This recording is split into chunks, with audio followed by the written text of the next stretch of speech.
Assalamualaikum warahmatullahi wabarakatuh. Kami dari kelompok 4 akan mempresentasikan materi tentang visualisasi data dan storytelling. Kami beranggotakan 8 orang, yaitu Siti Ainul Ma'rifah, Rizka Hani Pratama, Anggun Sasmita Wardani, Lafida Nafron, Felicia Clovia Risti, Puput Ekawati Handoko, Chandra Aji Wijaksono, dan Rolando Jordan Permana Putra. Pengertian dari visualisasi data yaitu visualisasi data merupakan sebuah studi yang menjelaskan tentang penyajian data dengan menggunakan pendekatan yang lebih menekankan visual daripada penyajian tradisional. Visualisasi data merupakan kombinasi dari berbagai macam disiplin ilmu seperti statistika, data mining, desain grafis, dan visualisasi informasi.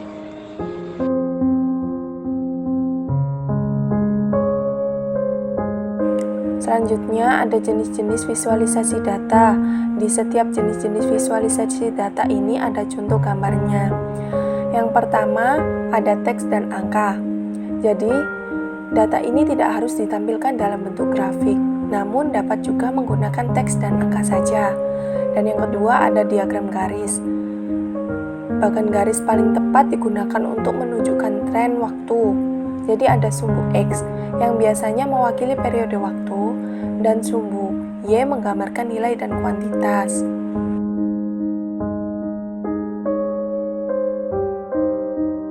Yang ketiga ada area diagram. Area diagram ini biasanya digunakan untuk menggambarkan nilai total dalam angka maupun persentase dari waktu ke waktu. Untuk pemilihan warna dan volume area menjadi penting untuk menitikberatkan bagian mana yang ingin ditonjolkan. Dan yang keempat ada diagram batang. Diagram batang ini digunakan untuk membandingkan data dengan banyak kategori atau rangkaian data yang biasanya disebut data series. Yang kelima ada grafik kolom. Grafik kolom atau bahkan vertikal dapat digunakan untuk melihat jumlah, kategori, dan atau perubahan dalam periode waktu tertentu.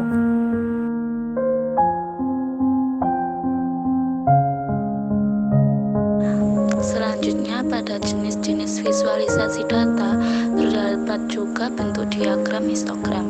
Sekilas bentuk diagram ini mirip dengan grafik kolom, namun fungsinya berbeda. Pada histogram, jarak antar kolom atau batang dibuat berdekatan, bahkan menempel. Dari segi visual, jarak sempit ini untuk menghubungkan kelompok-kelompok data dan mengurutkannya berdasarkan kriteria tertentu. Yang keempat, terdapat grafik lingkaran yang digunakan untuk menggambarkan komposisi antar bagian pada suatu kesatuan utuh. Yang kelima, terdapat grafik donasi yang merupakan bentuk lain dari grafik lingkaran. Grafik ini digunakan untuk mempresentasikan proporsi atau komposisi antar bagian. Jumlah total bagian pun 100%.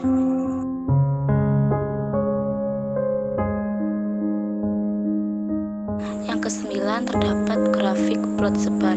Grafik ini digunakan untuk menggambarkan hubungan antar dua variabel. Contoh grafiknya terdapat pada gambar di sampingnya. Nah, kalau titik-titik yang berada dalam grafik itu menunjukkan dari atas ke bawah, maka itu menunjukkan adanya hubungan positif antar dua variabel. Nah, kalau titik-titik itu menunjukkan dari bawah ke atas, berarti itu menunjukkan adanya hubungan negatif. Kalaupun titik-titik itu tidak beraturan, maka itu menunjukkan tidak adanya hubungan antar dua variabel tersebut. Ke-10, terdapat bentuk diagram peta.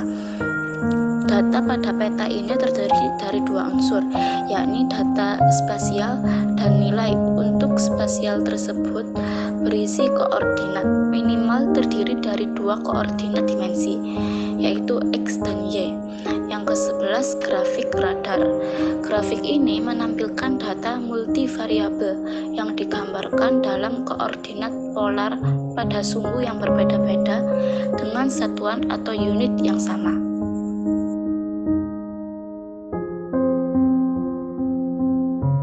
Tujuan dari visualisasi data ada 3, yaitu yang pertama, mempresentasikan data dan informasi. Tujuan utama dari visualisasi data adalah untuk mengkomunikasikan informasi secara jelas dan efisien kepada pengguna. Agar audiens memahami dengan jelas visualisasi data, maka dapat dipresentasikan dalam bentuk grafik-grafik atau pola. Yang kedua, membantu proses eksplorasi data. Dalam konteks statistika dan data science, proses analisis data menggunakan grafik merupakan proses yang paling vital. Proses ini masuk ke dalam tahap exploratory data analysis atau EDA. Visualisasi data yang efektif merupakan langkah awal dalam sebuah analisis data yang baik. Hal ini dikarenakan data yang ditampilkan secara visual dapat menunjukkan pola-pola yang tidak bisa disampaikan oleh data berupa teks atau angka. Maka, langkah pertama dalam proses analisis data adalah membuat grafik-grafik dari data dan memahaminya. Data-data yang sulit disampaikan dalam berupa teks, maka agar lebih mudah dalam menjelaskan di saat presentasi atau laporan, dapat digunakan dalam bentuk grafik-grafik atau pola-pola agar data tersebut mudah dipahami. Yang ketiga, metode analisis data. Konsep ini memunculkan istilah visual analytic. Visual analitik atau analisis visual merupakan ilmu untuk melakukan penalaran analitik atau reasoning analitik dengan didukung oleh antarmuka visual yang interaktif. Dengan perkembangan produksi data yang semakin cepat, metode ini memungkinkan pembuat keputusan menggunakan fleksibilitas, kreativitas, dan pengetahuan latar belakang mereka.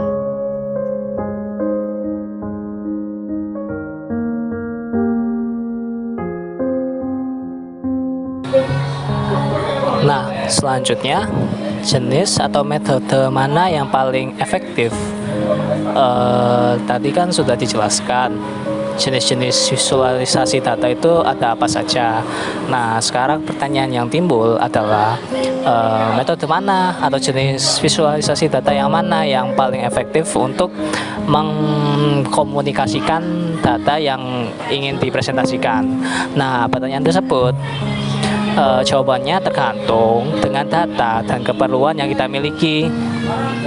Ada beberapa hal yang bisa kita jadikan untuk menjadi pertimbangan ketika kita ingin melakukan sebuah visualisasi data. Di antaranya adalah 1. Ukuran dan volume data yang akan divisualisasikan. 2. Kardinalitas dan konteks data. 3. Hal yang ingin dikomunikasikan, pesan apa yang ingin disampaikan dari visualisasi tersebut. Lalu keempat, siapa yang akan menerima data yang disajikan. Dan yang kelima adalah visualisasi jenis apa yang paling cocok untuk menyampaikan data yang kita miliki.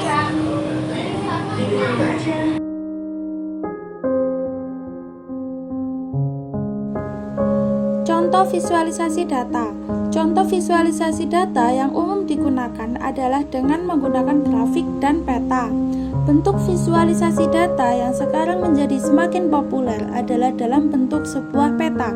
Penggunaan peta untuk visualisasi data menjadi populer karena peta mampu menunjukkan lokasi, pola, dan hubungan spasial pada suatu fenomena. Berikut contoh visualisasi data, yaitu menggunakan peta hotspot COVID-19. Nah, sekarang kita coba terapkan visualisasi data pada atribut psikologis. jika kita memiliki data sebagai berikut. Jika kita memiliki skor rata kesehatan mental mahasiswa selama masa perkuliahan sebagai berikut secara berurutan dari tahun pertama hingga tahun keempat. Tingkat depresi sekian, tingkat kecemasan sekian, dan tingkat stres sekian. Bagaimanakah visualisasi datanya?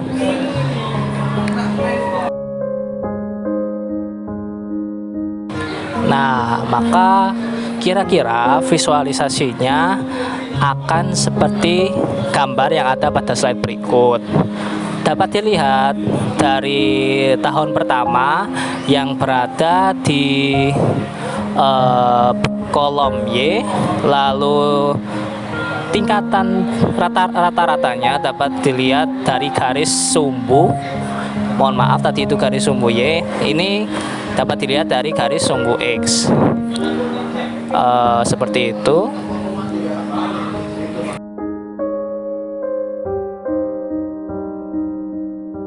Nah, maka kira-kira visualisasinya akan seperti gambar yang ada pada slide berikut.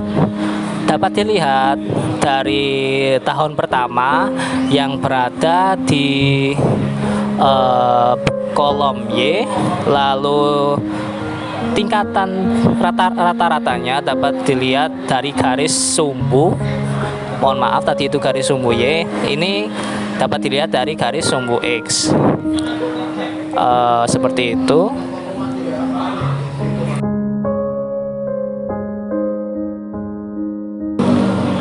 Nah, sekarang satu contoh lagi.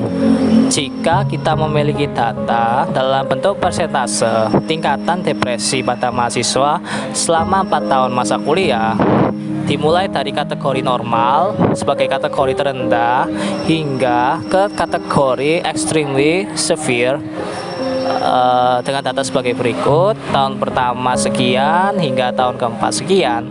Kira-kira bagaimanakah visualisasi datanya?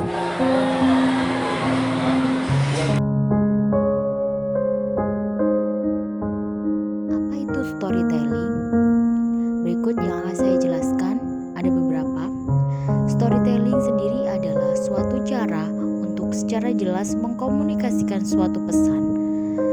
Selanjutnya, jika dikaitkan dengan visualisasi data, maka storytelling adalah sebuah cara untuk secara jelas mengkomunikasikan pesan pada data, kumpulan data yang telah divisualisasikan. Alasan mengapa menggunakan storytelling diantaranya adalah karena cerita dapat membantu orang memahami inti dari sebuah ide lebih cepat. Yang terakhir, membantu orang untuk mengingat fakta lebih baik serta mudah diingat dan lebih menyenangkan. Jadi, storytelling ini salah satu cara atau metode yang dapat digunakan untuk menjelaskan atau mempresentasikan secara jelas dengan cerita agar audiens lebih memahami storytelling tersebut secara rinci.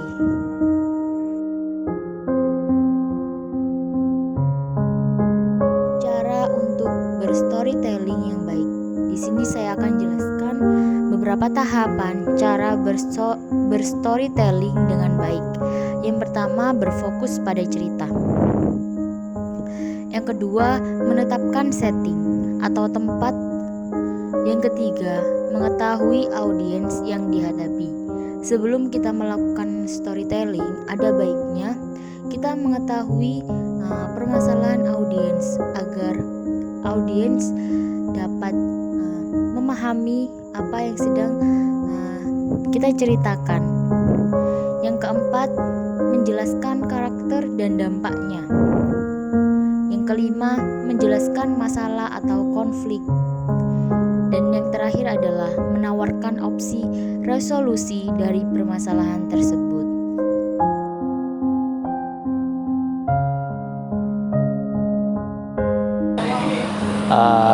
Baik, untuk contoh storytelling dari visualisasi data akan kami tunjukkan storytelling dari visualisasi data yang paragraf sebelumnya slide sebelumnya kami tunjukkan.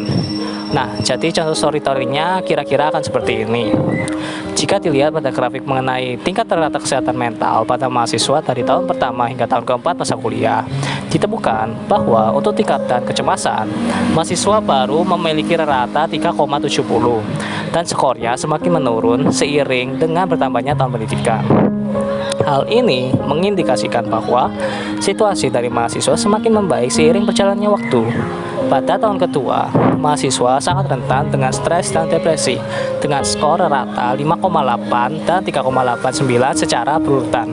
Selain itu, mahasiswa dapat dikatakan lebih rentan untuk mengalami stres jika dibandingkan dengan depresi dan kecemasan.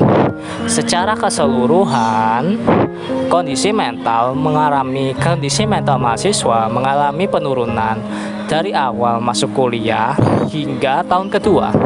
Nah, dengan beberapa peningkatan pada 2 tahun terakhir dari masa kuliahnya. Nah, kira-kira contoh storytellingnya akan seperti itu.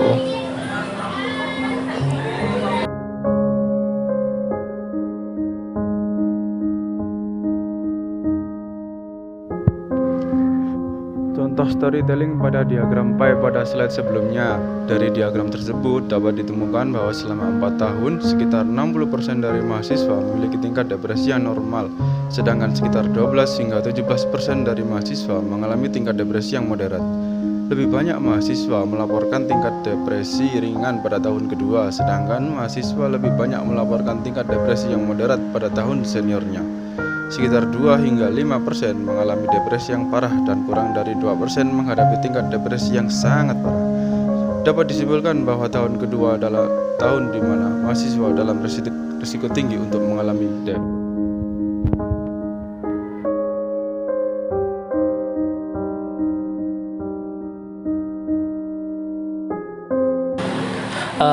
Sekian dan terima kasih telah mendengarkan presentasi dari kami. Jika ada pertanyaan, silahkan teman-teman dapat bertanya. Mungkin kita dengan teman-teman bisa mendiskusikan terkait topik tentang visualisasi data dan juga storytelling ini. Terima kasih.